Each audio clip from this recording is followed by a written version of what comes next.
Hello out there. Hello, everybody. MortalFury here. I'm Dean. Chris. Glad you joined us again. Hope everybody had a great week. Yep. You have a good week, Chris? I had a great week.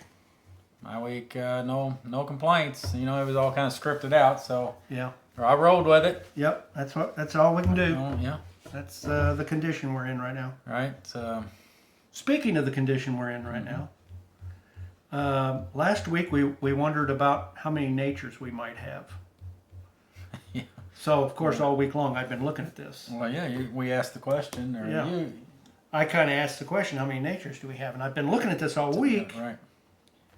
And it leads me to 2 Corinthians 5:17. So that if anyone is in Christ, there is a new creation. The primitive passed by, lo, there has come new.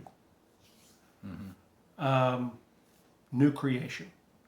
I think the nature thing was a holdover from my religious training, where I was always told about the old nature, the new nature, and how you see the old nature crop up, and you have to somehow reconcile it with the new nature and all that stuff.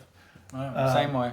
Yeah. I was always battling my old self. Yes, constantly it was raising its ugly head and disrupting my new creation, if you will.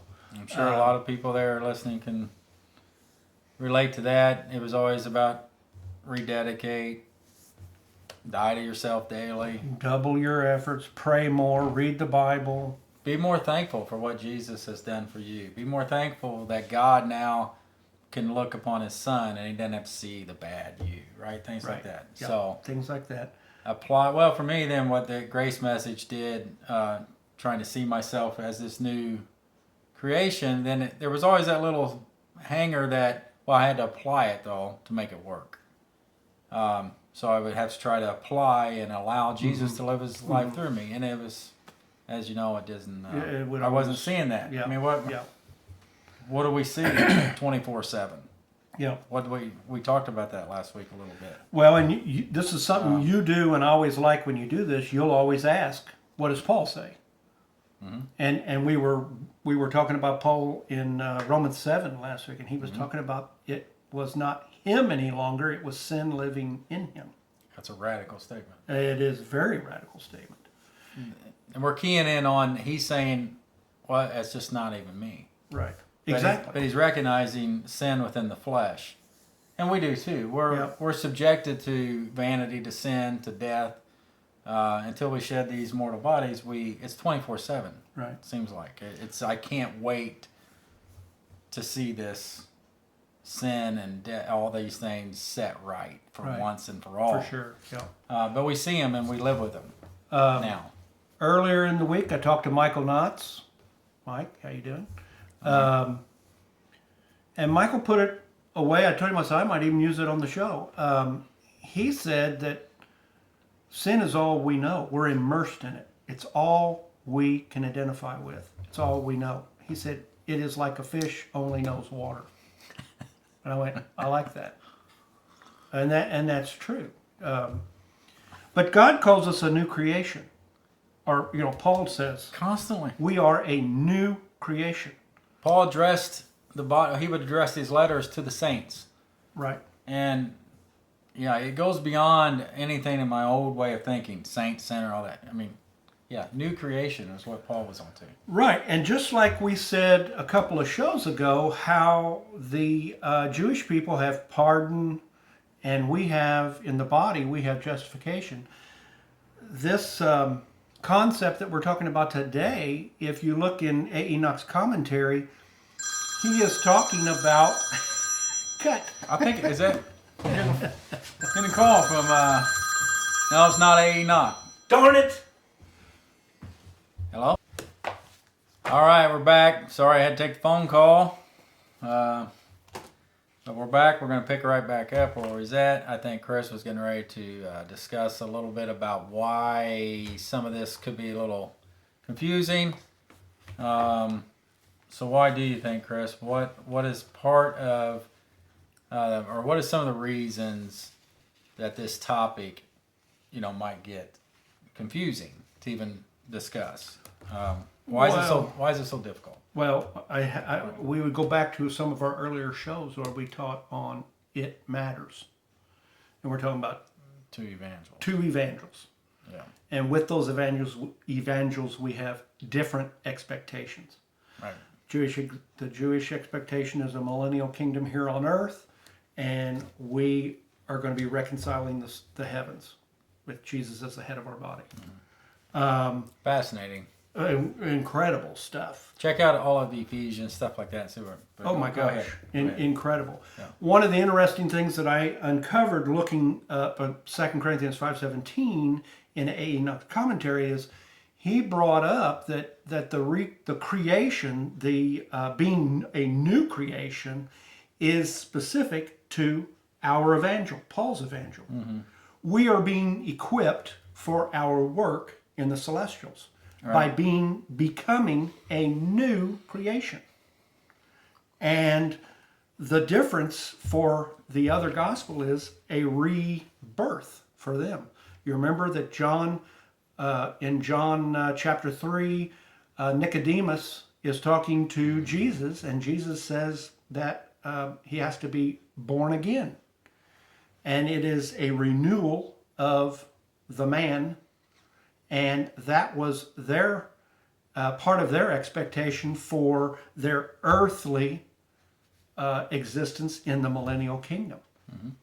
And ours is not a rebirth. We're not being born again. We have become a new creation.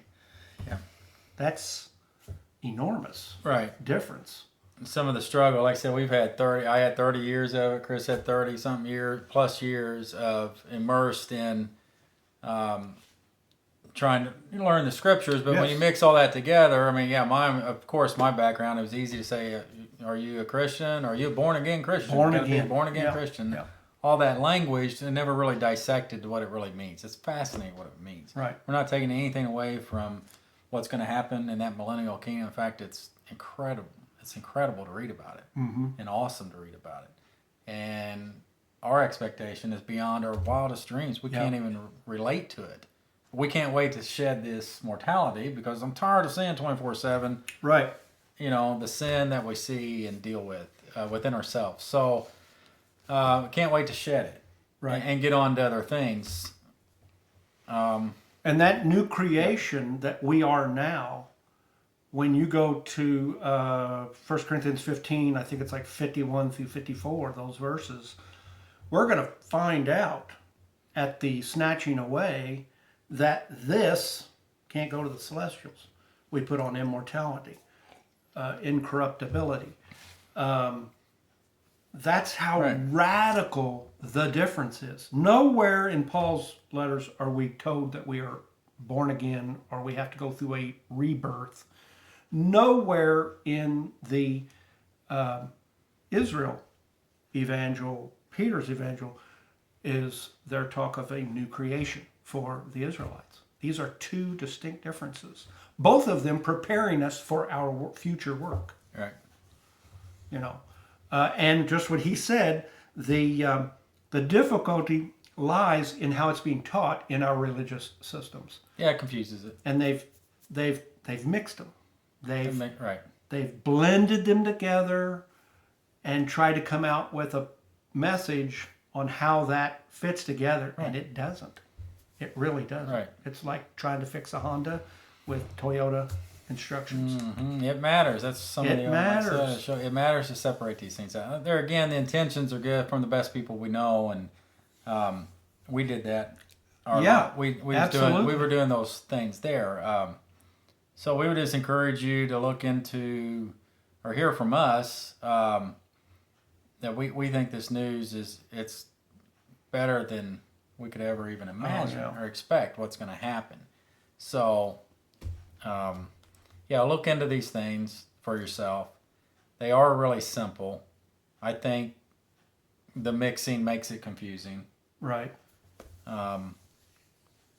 So, I don't know what else we want to just touch on there, but I'm trying to think about how when we first started talking about the two natures, that was for me that was an actual religious instruction that Right. I was battling between these two natures. Yeah, the good and the bad. Yep. And the evil nature would come forward, Right. and then I would have to do all these things to set that aside and then present the good nature. And I was never taught that, hey, you're a new creation, a completely new creation. No, because this is a thing of faith and a thing of spirit. Right. It's not something that you're gonna see.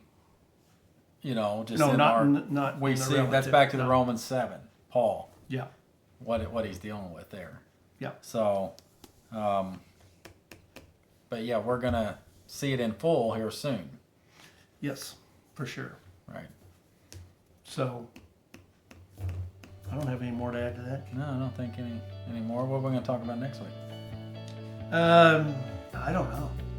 You spin the wheel and tell me. I don't know either. Maybe we'll talk about. Maybe we'll do a show during the week. We have to start doing that. Oh yeah, yeah. Maybe you'll stop by after work one day. Right. Maybe we'll get quarantined in, and we Well, just have yeah. to just roll the camera every day. If we're stuck somewhere. We'll just have to... All right. All right. Thanks for joining us. Have a good week.